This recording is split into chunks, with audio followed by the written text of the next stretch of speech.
Bonsoir, Claire Schlinger pour le Journal Sud-Ouest à Périgueux. Et ce soir, je vais vous faire découvrir un art martial un peu spécial.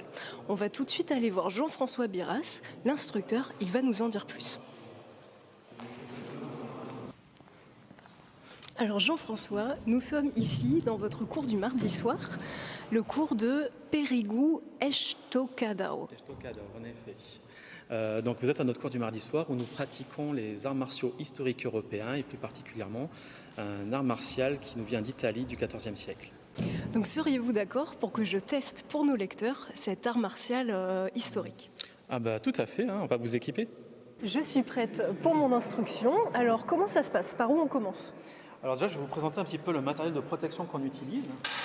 Donc déjà le plus important, le masque justement parce que les yeux, enfin le visage est vraiment ce qu'il y a de plus fragile.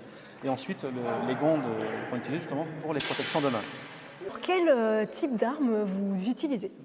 Alors on utilise déjà premièrement les bras parce qu'il y a une partie à la lutte. Donc on va faire beaucoup de saisie et de clés. Et on utilise aussi après une dague qui est un couteau qui sert souvent à escroquer, c'est-à-dire pour passer dans les failles de l'armure. D'accord.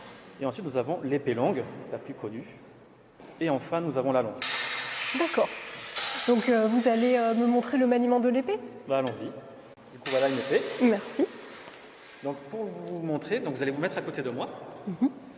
Donc, c'est ce qu'on appelle une épée longue qui se tient, on dit, à une main et demie. Mais on va quand même poser les deux mains dessus. D'accord. Donc, si vous êtes droitière, vous allez poser votre main droite près des quillons. Donc, c'est cette partie-là. Et votre main gauche, ce qu'on appelle la main faible, près du pommeau. C'est cette partie-là. D'accord, ici. Exactement. Et en fait, on va devoir utiliser les deux bras pour donner un coup d'épée. En fait, dans un premier temps, c'est le bras droit. Le bras droit ne va faire qu'avancer l'épée. Et c'est la main gauche, en tirant sur le pommeau, qui va actionner le coup.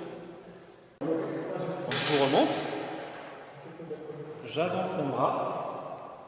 Une fois que mon bras droit est bien déployé, avec ma main gauche, je tire le pommeau vers le haut et je laisse tomber mon épée.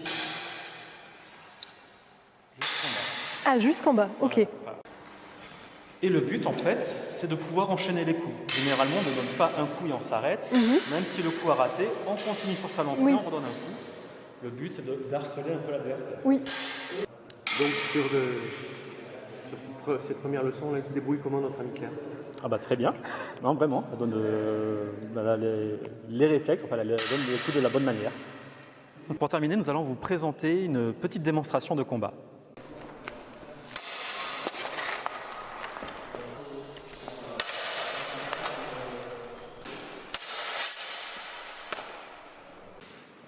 Ah, c'est vraiment impressionnant, cet art martial médiéval européen. Je crois même que je vais signer. Ah bah avec plaisir, c'est la bienvenue.